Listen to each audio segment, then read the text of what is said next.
I didn't want to live this normal life, this 9 to 5 box, and I wanted to just go out there and do things different and create my own life. I think the first step is to be honest with ourselves. That's a hard one. That's a hard one.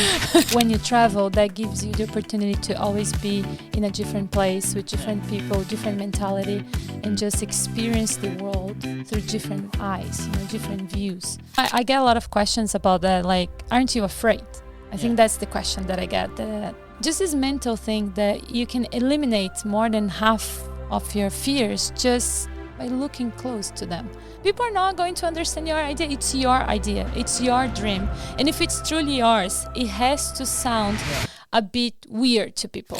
I wish I could say that because it sounds nice, right? No, I just walked that direction, didn't look back, and it doesn't work like that in real life. You do walk in that direction. You have to stay true to yourself. But of course, sometimes it's just, like, are you, like, do you want that so bad that you are willing to give up that part? Ooh, say that again. It was in the middle of the night in an island. I had nobody. I lost everything. I was by myself. I didn't even have a proper place to stay. It was just that moment that you just like...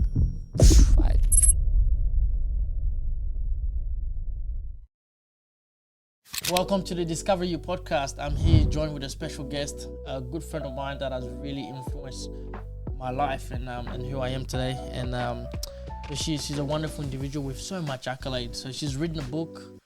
She's from Brazil. She's written a book and it's been screened all over the globe. She's got over 40,000 followers on Instagram. She's well known and very intelligent. And I'm introducing you to my good friend Leticia. Who is this person? Is that me? Thank you, Joe. So first I want to start with, how are you? Good. I'm pretty good. I'm happy to be here. Thanks for inviting me. Yeah, right. So you've got all these accolades, and so I guess I just want to focus on the mentality that got you here. Where did this all begin? Good question. I think I always wanted to be creative, and I sort of never liked the way that people live their lives, like when you're growing up and you watch people, all these adults living their life. I was like, I don't want to be one of them. So I always had this idea of, I want to create my own life. I want to do something different. I want to, like travel and see more and learn, and always learning. I think that was always my wish. I always wanted to learn more and not accept things as they were. I was always questioning a lot. So I think it all began there, just with this very curious mind. How old would you say you were when things started clicking together? Like, I didn't want to live this normal life, this 9 to 5 box, and I wanted to just go out there and do things different and create my own life. I think I was always like that. Like my mom, when she tells me these stories about, when I was a little girl, like 2 years old, and my grandparents would come and visit, I was ready with a little backpack, like, bye, Mom, bye, Dad, I'm ready to go with Grandma and Grandpa. I wasn't that kid, like, oh, I want to be home. And I've always expressed that. I think that was, who I was. So you're pretty huge on traveling, and you've traveled across the globe, have you? Yeah, I love traveling. I think that's the way I find to just be myself, because you can explore other places. I think I'm passionate about the unknown, So when you travel, that gives you the opportunity to always be in a different place with different people, different mentality, and just experience the world through different eyes, different views. So I love that about traveling. So it's not just traveling as a tourist, but traveling to really see the world, to really understand the way of that people think, the way they live. It's so different, it changed so much. But at the same time, you realize that it's almost the same. It's so different. But at the same time, you look like, okay, if we take a close look, I can tell that everybody wants the same, What do you mean by everybody wants to say? Like, everybody wants to be loved. Yeah. Everybody wants to be happy. Everybody wants to have your basic needs, like, I don't know. It's just that simple thing about life that connects us all, even though we think different, we have, different ways of living. So you said something that really clicked into my mind. You said something about always running towards the unknown. The unknown, I personally know from my personal experience as a life coach that a lot of people want to avoid the unknown. We've got this strong fear of the unknown, but you seem to be running towards it and not running away from it. Like, how did you overcome your fear of the unknown? It sounds weird. Like, you're running towards what everybody's running away from. Yeah, I think that, I get a lot of questions about that. Like, aren't you afraid? I think that's the question that I get, that because people are afraid of the unknown. So they ask me, aren't you afraid? Yeah. And of course I am afraid. We are all afraid because that's what makes us that human. Yeah, not just human, but it keeps us safe. That's how you understand that something is dangerous, or is it dangerous, that it's going to kill me, or, that gives you the feeling of where should I go and where should I stop. Yeah. But I think that fear has become this very mental thing that people just are afraid and they don't ask if that's even, like, it's hard to explain. Like, sometimes you can fear something and it's not even you, it's just people around you telling you that that's dangerous, but you haven't even asked yourself, like, am I truly afraid of that? Why am I afraid of it? So I think I have a very strong mind where I can see my fear clear and, like, okay, is this real? And half of the time, or even more, it's not even real. It's just my mind giving me possibilities, telling me, oh, this could happen. Oh, I've heard this story.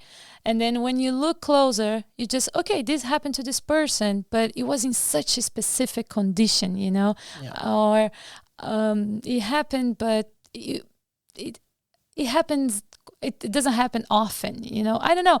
Just this mental thing that you can eliminate more than half of your fears just by looking close to them and understanding by looking at them and facing them. Is that with more reality and not just your mind telling you a bunch of crazy stuff, like the very messy mind that just like, oh, you're afraid, but you don't even know exactly why or what. So I understand from which angle you're speaking of, from my own personal experience, but I'm sure people behind the screen are thinking about that, like, does she have a strategy? Is there steps we can follow? How do we turn the eye and face ourselves to be able to tackle these fears and find out which fear is actually being created from our mind, which fear actually is illusional and doesn't actually exist, and what to actually watch out for? I think the first step is to be honest with ourselves. Oof. That's a hard one. That's a hard one.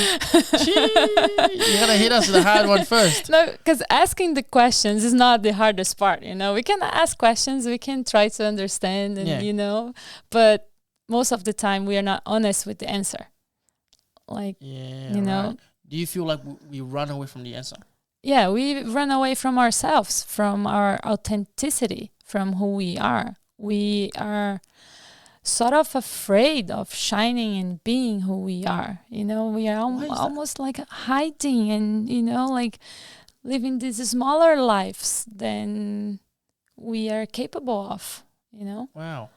So I think that's the beginning. Just be honest. Step one is be honest to yourself. Be honest. Yeah. If you're not happy, go deep into that. Why? What's happening? Yeah. Why are you feeling that? Yeah. You had an idea of how life should have been, and then life didn't show up that way.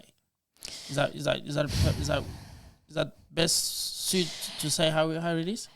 Yeah, maybe. Yeah, a little bit. I didn't want the regular life. Yeah. But also it didn't happen in any direction, So I was like, okay, I didn't get that, but I also didn't get anything different. I'm like, okay, maybe I have this space now where I can create something. And I was very disappointed with everything. I was just like, because it's not just not having the regular life, but also how do you change things? How do you do something different? So I was disappointed with both, So with you were myself. Disappointed with yourself because you so like let's say we put it as boxes. Mm-hmm. There's the regular life boxes, the 9 to 5 boxes, and then there's the freedom chaser, the pursue your dream, create your own reality kind of box. Yeah. So you weren't in that other No, boxes. I was just lost. You were just lost. Yeah. I feel like this is the perfect topic for this podcast because I'm sure tons of our viewers feel like they're in limbo. They're in the middle. They're not quite there with the 9 to 5. They're not very happy with waking up in the morning and going to the work that they're going to and doing the things that they're doing.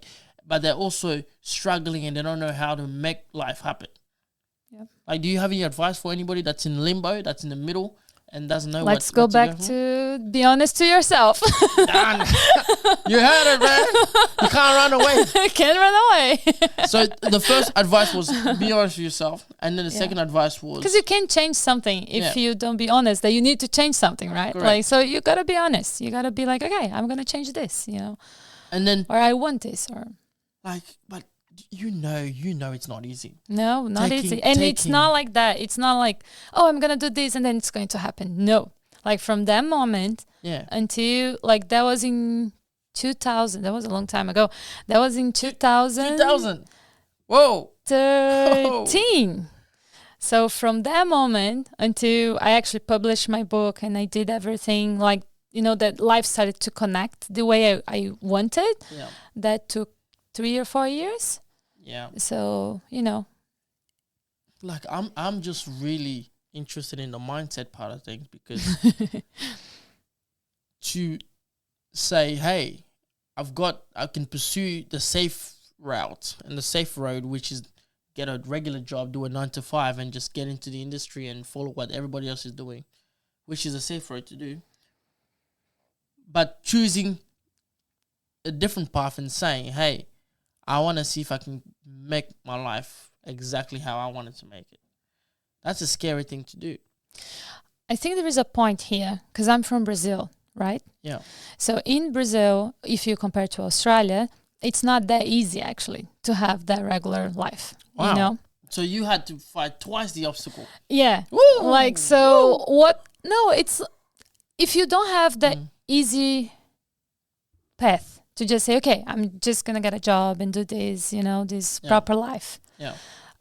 It's not easy in Brazil to do that. And I was far away from that. I didn't have like a career or, you know, anything. I was just like, I graduated in tourism and hospitality. So I felt a bit lost as well because, you know, that doesn't give you like, direct path. A direct path. So I was like, I'm not really sure what's my profession or anything like that. Yeah. So it wasn't that easy to go into that direction. So I was in that point where I would have to work hard for both, you know? Yeah, and you do in life. right. You do put energy, you know, like to have a a regular life, man, it takes a lot of effort, you know, like it does. So I saw that very clear. I was like, if I'm going to do something from here, both of them are hard work, you know? It's just a choice. It's just where you want to be. And I was very afraid of being that ordinary place. You know, I was very afraid. So I think I was so afraid of that I didn't mind trying something else, you know, because if anything, I would come back and go the other way, you know. I had nothing to lose. I think that was the point. And so you would you say you just dived into the path of creating your own life and you didn't look back? Or there's times where you felt like maybe you should have taken us the other route? I wish I could say that because it sounds nice, right? No, I just walked that direction, didn't look back, and it doesn't work like that in real life. You know, you do walk in that direction. You have to stay true to yourself. But of course, sometimes it's just gets difficult, you know, and then you look back and you think, oh man, should I do something easier? Should I just, you know, do what everybody's doing? Or of course you have those moments, especially when things go wrong. Like when I went to Southeast Asia, which my book is about 6 months that I was doing volunteer work in Thailand, Cambodia, and Vietnam. And I had all my belongings stolen on my first day. Wow. And it happened again 2 months later. So when that happened the second time, I was devastated. I couldn't understand why. I was just like, I'm a good person. I'm here doing volunteer work. I really want to, do good things. I'm a good person. So why is this happening? Hold on, I'm just trying to picture what you just said. So you went out there to do volunteer work and to help people, and then the worst thing that could have happened to you. Oof. Even my passport. I lost everything. Oops. I lost my passport, my phone, like everything. That would have made you feel extremely low. Yeah. It was in the middle of the night in an island. I had nobody. I lost everything. I was by myself. I was doing a couch surfing actually. So I didn't even have a proper place to stay. It was just that moment that you just like the language, like, barrier. Everything was. Well, how do you bounce back? I'm sure you would have been in tears. You would have been frustrated. You would have been. Yeah. And like personally, if I was in that situation, man, a part of my mind would probably be like, "Why are you helping people? This is what you go out there to help people, and this is what you get." I'll tell you what happened. Yeah. I went home. I tried to sleep. Woke up early. Couldn't sleep. And then I never ever call my mom or my parents to ask for help. I usually, if something happens, I fix all my problems and then I call them and say, okay, listen, this happened and this is how I fix it. Yeah. But that day I was just like, I couldn't do it. I was just like, it was too much, I think. Wow. So I called my mom and I was like, this happened. And then she was always very supportive of myself, like of my adventures, of, me being me. And that was the first time ever in my life that my mom told me to go back home. She was like, okay, it's happening again. Like, maybe you should just come back. And then like when she gave me that option, I was like, I'm not going back, wow. Like it just like that fire. I was just like, I'm not going back. Yeah, I'm not, just because someone decided to, like steal my stuff and that he's a bad person. I'm not a bad person. Like I'm just going to keep going. And if this happens a third time, then I'm going back. So it's funny how, I was so unsure and so like in this very difficult moment. And when my mom gave me that option, I was like, no. I'm not doing that. Would you say when that option was placed on the table for you, did you visualize how it would feel to go back to Brazil? And you pictured that life in your mind and you're like, nope, that's not it. Yeah, it was really hard to leave Brazil and to be there, in Asia, traveling, doing what I always dreamed of. Like giving up and going back. I don't think I could be able to do it again. I was like, this is only one chance that I have. Yeah. So I have to stay, and this is not my limit yet. I still had more, I was like, no, I can face this. And nowadays when I look back, that was the best thing that could have ever happened to me. Which one? The people stealing from you? Yeah, because that's the only reason why I have a book. You don't write a book about, my life was beautiful, I went traveling and everything went well, all the feelings, everything I had to go through, like learning about myself. You only know how strong you are when you have to be, So if life puts you in that spot, it's actually a chance for you to learn about who you are. So you seeing these obstacles as opportunities. Yeah, that's how I see it. Even nowadays, when shit happens, I'm happy about it. I'm like, okay, this is learning opportunity, and that will make me stronger. So many times in my life after that happened to me, I was in situations with other people sometimes, and I don't know, someone lost sunglasses. I don't know, I'm just creating something here. And the person was so sad, and, and I was like, I don't care about that anymore. If I still can move, if I still have my passport with me, if I have the basics, I am happy, because, other things just lost their value. I don't know. It just made me stronger. And that was because I had to find that strength. So that was very helpful. And I see it nowadays that all these very difficult moments, because when you travel, volunteering and going around and backpacking, and I love to go, I love to challenge myself. You know, I just did, I told you about my motorcycle trip around the US. I was alone. It was my first time riding a bike. I just like that because I'm learning about who I am, you know. And wow, that's a beautiful journey. And like you talked about traveling around the globe. And as part of traveling, you've also done some amazing things, like you got a documentary. Yes, I do. Tell us a little bit about that documentary, because you've screened it around all across the globe, and that sounds pretty exciting. Yes. How did you come by to that? I went to Asia. I spent 6 months there volunteering. Went back to Brazil. 3 years later, I published my book. What's the name of the book? Just so the public knows what the book is. So they don't want to check Do it for out. Love. Do for Love. Yeah. And so when I was writing the book, I had this idea. I was like, do you know what? This is the book. It would be really cool if people could. We'll put the link in the bio. That's what we'll do.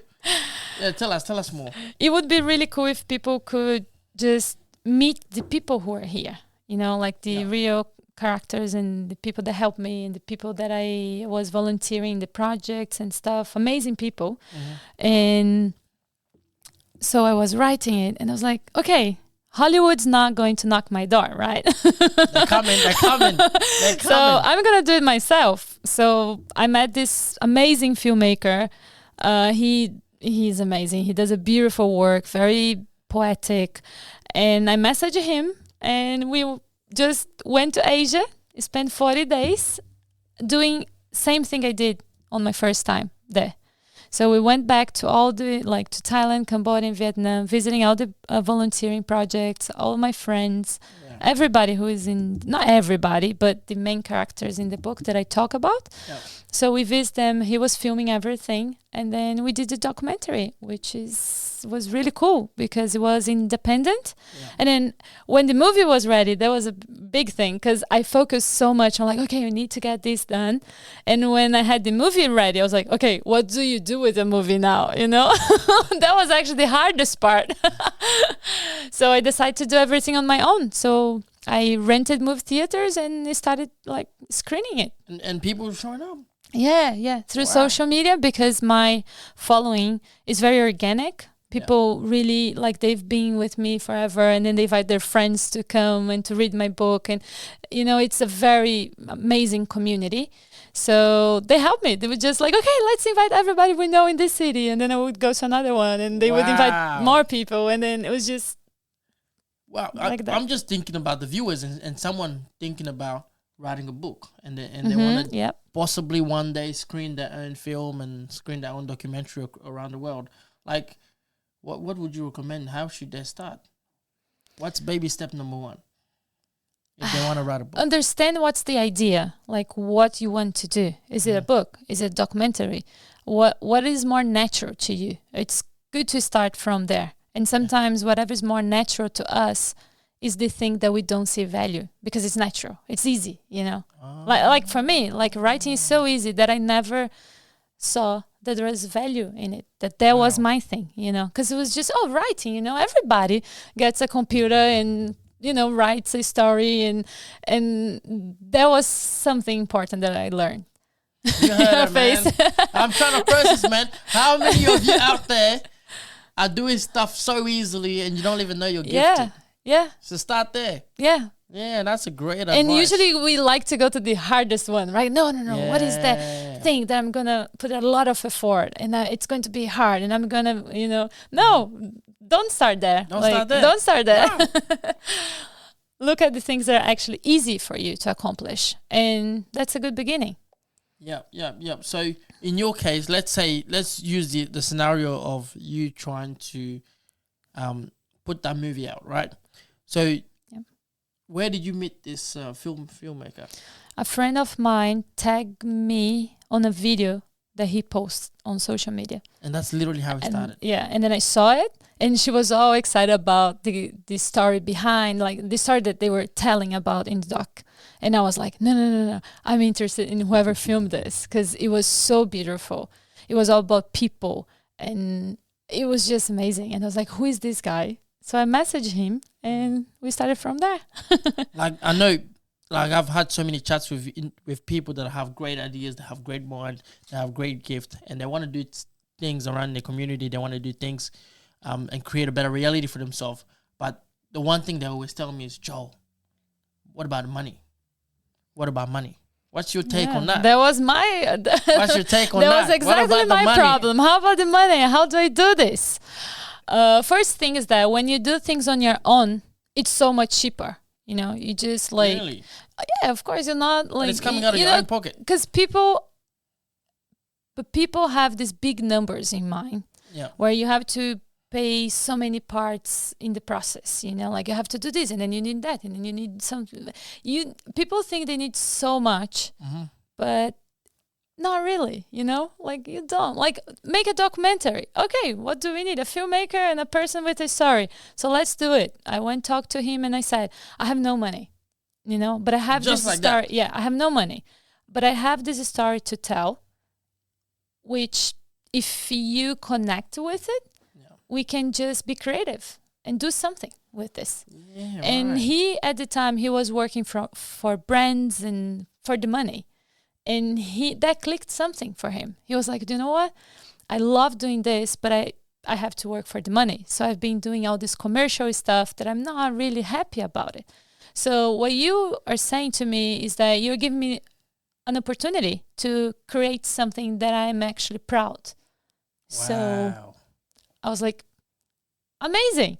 And that's all it took. Yeah. Just saying, hey, yeah, I'm ready. We met one day. We had a bottle of wine. Because that was my... Red or white wine? Red. Let's have a wine so we can discuss this. So, you know, like I can trust you. That's how you build trust. Wine. And then we start sharing ideas. And because I wasn't very clear about what I wanted from the doc. And then he was giving me ideas. And then we were like, okay, let's go back to all these countries. I travel very cheap. So the trip itself cost us like $2,000, 40 days traveling, both of us. 40 days. Yeah. That's pretty good. So, you know, it was cheap. Yeah, and then I thought about asking money for companies and stuff, trying to find sponsorship. But it didn't feel right because they wanted their brand to be there. And then there is so many layers to it. Things that you have to say, what you want to do. And I was like, I'm doing this because I believe this what I'm saying. I want to have the freedom of just telling the story. Your story. Yeah, my story, and not people telling me what to do. So I was like, no, let's just do it. So we went traveling and he filmed everything and that was it. Then we had a movie with a very low budget. And so what are some of the countries you screened it in? Did you screen it in the States where you're there, in the US? Yeah, in California. Ooh, California. In LA, San Diego. Wow. In Brazil, we did screenings in 20 different cities. Then I went to Europe. I screened the movie in Dublin, Lisbon, London, Berlin, Barcelona. It keeps going. Sydney, Gold Coast. So you got so much achievement under your belt. And I know I heard a little bit about stuff you've done with the TED Talk. Like, just share a little bit about that. How did you manage to get on the TED Talk? Like, you're achieving so many things. And then TED Talks as well? Yeah, that was a big surprise. That happened when everything was, you know, like publishing the book. And I was moving so many parts, you know, at the time. I was talking to so many people. And that's important too, putting that list that we are creating there. Speaking about it, you know, to people. Tell people what your dream is, what you were doing, what you were working on. Because people will help. You know, people will have that in their mind. If it's just on your mind, people won't know. People won't make the connections. People won't, you know. So I'm a bit conflicted just on that point there because I've been on YouTube and there's a lot of motivational speakers and many of them say when you have a vision, don't tell anybody. I don't agree with that. Because the individuals you tell might be your haters. They might be coming for you. Maybe they have money in their pocket, so they can just, you know, pay people around and figure out how to do it. But if you're studying and, you know, like just talk to people, tell them. So you say speak to people and not hide it. Yeah, don't hide it. What if the people you're speaking to don't like you very much and are jealous of you? Okay, so don't tell to those ones. So figure out who to talk to. Yeah, figure it out. But it's anyway, people, doesn't matter? it doesn't matter. Like, like you cannot expect people to support you. Like, don't start from their mindset, like, because people are not going to understand your idea. It's your idea. It's your dream. And if it's truly yours, it has to sound Yeah. a bit weird to people. It has to sound like in a way right. that people don't get it. So it's part of the process. People are not going to support you straight away, and that's okay. That's okay. That's all right. Yeah. Yeah. Oh, so the TED Talk. Let's talk about it.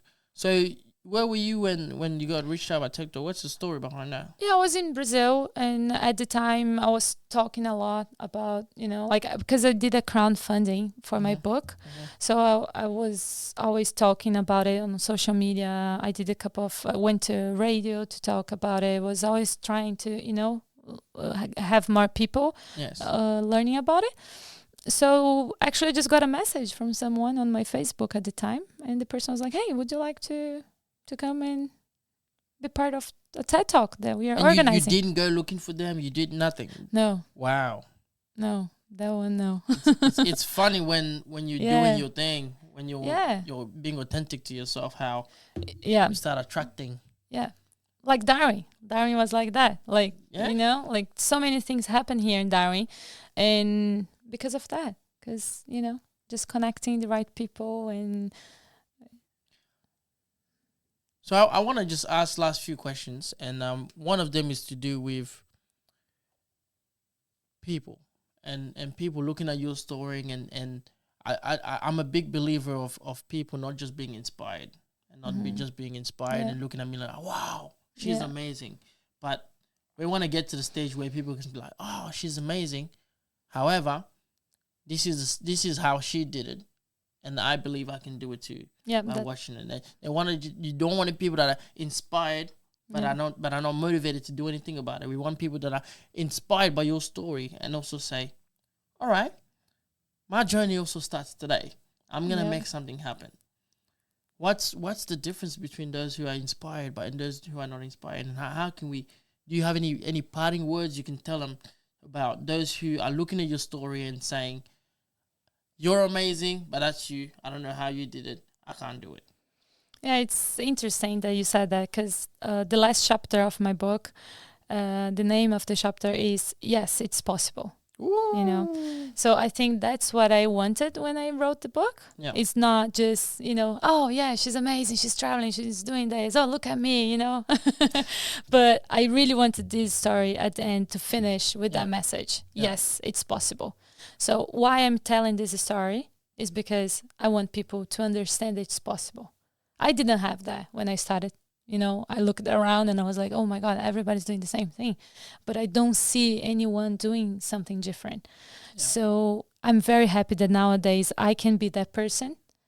And a lot of people do their own thing, and it's not doing what I did. That's also important. That's something I always tell people.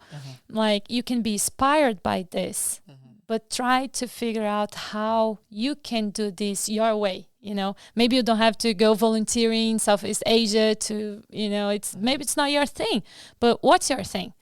What would you like to do? Like, what you feel inspired to do? What makes you feel alive? So I think that's a good point. Does that answer your question? Or you need more? No, you always need more. You always need more. I know you.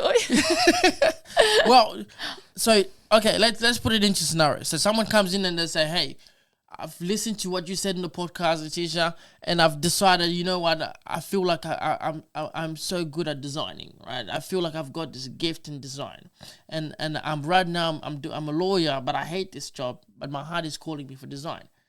How do I make the shift? How do I make the change, like you did? I think I would ask a very direct question. Would be like, are you willing to give up a lot of the stuff that you have now? The security, the comfort, like, are you, like, do you want that so bad that you are willing to give up that part? Ooh. Ooh, say that again. Say that again. How bad do you want it? You know? Because it's not going to be easy. But how bad do you want it? Like, are you willing to give up? Because a lot of people, when they look at me and nowadays they only see the results, right? Like, oh, you have a book, you have a documentary, you've done all these travels, you've done a TED Talk. And they think that I have everything that they have plus this. And it doesn't work like that. You know, people, usually their mindset is, I want to add that to my life. You know, I want to have everything I have the way it is today. And also I want to do this. Yeah. Wow. But it doesn't work like that. You need to give up on things. You need to choose, you know. And I think the hardest part is choosing. A lot of people prefer to choose comfort over discomfort. The known instead of the unknown. So it's you have to have that mindset. Because if you don't, you're not going to follow through. If you go on a journey for yourself to create your own life, would you be experiencing discomfort all the time? Or there's a time where discomfort stops?